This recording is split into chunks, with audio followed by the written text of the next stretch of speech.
안녕하십니까. 세상을 읽어주는 남자 이상훈입니다. 오늘은 반도체 시장에서 신시장 진출을 위한 지렛대로 전방위로 활용되고 있는 기업인 미디어텍에 대해서 말씀드리겠습니다.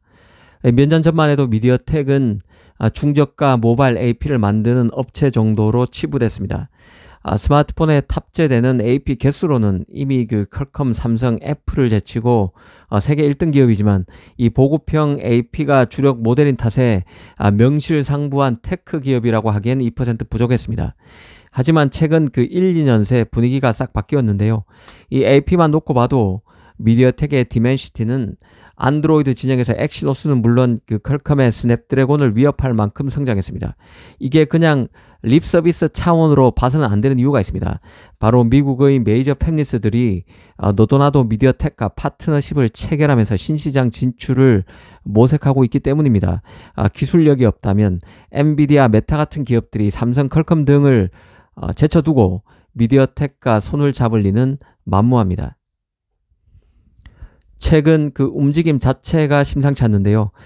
디지타임스는 엔비디아와 미디어텍이 CPU 개발에 나서고 있고 이 프로세서를 TSMC의 후공정인 2.5D 패키징 기술인 치폰 웨이폰 서브스트레이트를 활용한다는 내용을 최근에 전한 바 있습니다. 또 엔비디아가 ARM 기반 CPU를 내놓는다는 얘기도 있었는데요. 이게 미디어텍과의 협업을 기반으로 할 가능성이 없지 않습니다. 사실 엔비디아와 미디어텍 간 협력설은 꾸준히 제기돼 왔었습니다. 일전에 미디어텍이 향후 크롬북에 엔비디아의 그래픽 IP를 사용할 것이란 소식도 난 적이 있는데요. 이미 미디어텍이 모바일 AP의 확장 버전으로 직접 설계한 SoC 칩인 콤파니오를 태블릿 크롬북에 활용하고 있는데 여기에 GPU로 엔비디아 IP인 테크라 GPU를 활용한다는 내용입니다. 엔비디아의 테크라 GPU는 높은 성능에 초점을 맞추다 보니 통신 및 저전력 기술이 중요한 모바일 시장에서는 큰 힘을 쓰지 못했습니다. 그래서 결국 스마트폰과 태블릿 시장에서 엔비디아가 철수했었죠. 엔비디아의 테크라 GPU는 결국 닌텐도 스위치 같은 휴대용 콘솔 게임기나 자율주행차, 드론과 같은 고성능 GPU 및 인공지능 연산이 필요한 분야에 특화된 GPU로 정착해 왔습니다.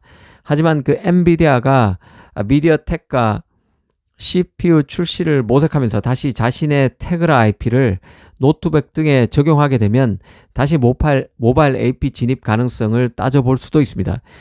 일단 엔비디아와 미디어텍이 크롬북을 위한 SoC 개발에 매진하고 양사 간 협업이 크롬북에서 더 나가서 CPU로 가게 되면 GPU 중심으로 비즈니스를 해왔던 엔비디아가 CPU로 크게 세력을 넓히게 되는 만큼 엔비디아가 원하는 방향이고 스마트폰 AP와 노트북 프로세서에 한정됐던 미디어텍 입장에서도 사업 확장을 도모할 수 있게 됩니다.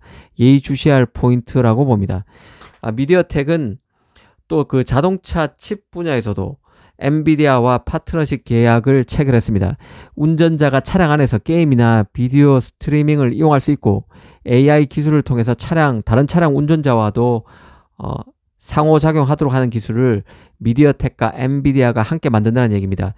미디어텍은 자동차 제조업체에 제공하는 시스템 온 칩에 엔비디아 GPU 칩넷과 소프트웨어를 통합한다는 계획입니다. 이뿐만 아닌데요. 메타도 미디어텍과 차세대 AR, VR 스마트 글래스용 칩 개발을 위해 손을 잡았습니다. 이번 발표가 사실 놀라운 이유가 있는데요. 메타의 변신 때문입니다. 메타는 사실 그간 VR, AR 제품에 스냅드래곤 칩을 사용해 왔습니다. 그런데 이번에 미디어텍으로 메타가 파트너를 갈아탄 것이죠. 미디어텍의 칩 제품 가격이 싸지만 칩의 성능은 퀄컴에 비해서 떨어지지 않는다는 판단을 메타가 했을 것으로 봅니다. 이 파운드리 시장에서도 미디어텍의 존재감은 만만치 않는데요. 앞서 말씀드린 대로 이미 출시된 AP 개수로는 1위가 미디어텍입니다.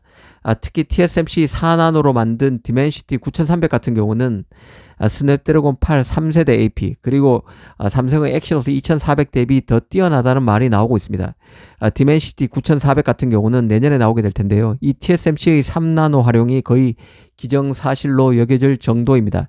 3나노 두 번째 노드인 N3E 노드에서 미디어텍이 만든다는 얘기가 나오고 있는 것이죠. 이미 미디어텍은 TSMC 고객 비중으로 치면 애플 다음 2위를 놓고 AMD와 엎치락 뒤치락 할 만큼 성장했습니다. 이 미디어텍이 엔비디아, 메타 등 유력 팹리스와 관계가 더 강고해진다는 얘기는 TSMC의 수요 기반이 더 탄탄해진다는 뜻과도 같습니다. 기술력이 일취월장한 미디어텍이 대형 팹리스로서 발주하는 칩 물량 자체가 많다 보니 TSMC도 캐제를 부를 수밖에 없습니다. 대만의 가장 큰 팹리스로서 대표 팹리스죠. 이 미디어텍이 미국의 메이저 팹리스들과 잇따라 손을 잡는 것도 잘 봐야 하는데요. 칩 시장 전체를 놓고 봐도 미국과 대만의 스크럼은 급속도로 강고해지고 있는 상황입니다. 이를 대표하는 흐름이 바로 설계의 미국, 제작의 대만이란 그 타이틀인데요. 이 미국의 팹리스들이 설계한 칩을 대만의 TSMC가 만든다는 뜻입니다. 그런데 이제는 대만이 자랑하는 팹리스가 바로 디멘시티 미디어텍을 의미하는 것입니다. 대만이 자랑하는 팹리스 미디어텍이 미국의 대표 팹리스와 손을 잡고 짬짬이가 돼서 칩을 개발하고 있는 상황입니다. 이는 곧 대만 파운드리의 의존성을 더 키우는 요인으로 작용할 개연성이 커진다는 뜻과도 같습니다. 사실 이 때문에 이 파운드리 신생업체 인텔도 미디어텍 칩 물량을 조금이라도 가져가기 위해서 혈안인데요. 지난해인 2022년 여름에는 미디어텍이 인텔 파운드리와 전략적 파트너십을 맺었다는 소식이 나온 바 있습니다. 미디어텍이 인텔 파운드리에서 16나노 칩을 만들기로 했다는 게 뼈대입니다. 미디어텍은 현재 칩 대부분을 거의 전부라고 할 수 있는데요. 이 대부분의 물량을 TSMC에서 만들고 있지만 미국과 유럽에서 생산 능력을 추가해서 공급망 다변화를 모색하고 있습니다. 아무래도 양안 관계에 따라서 불안해질 수밖에 없는 TSMC에 전적으로 칩을 맡기기보다는 다른 곳에서도 칩을 만들길 바라고 있다는 뜻입니다. 이런 와중에 인텔이 미디어텍의 레이더에 들어온 것으로 볼 수 있습니다.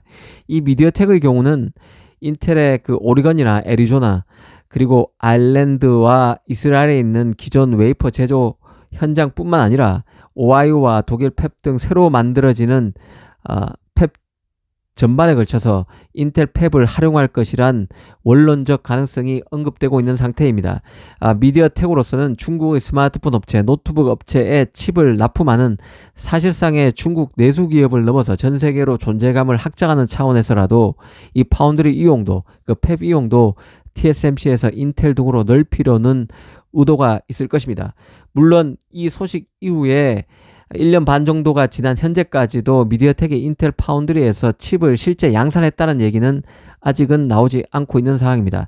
다만 이런 흐름 자체는 되돌리기 힘든 것이기 때문에 미디어텍의 행보를 주목할 필요가 있다는 생각입니다. 감사합니다.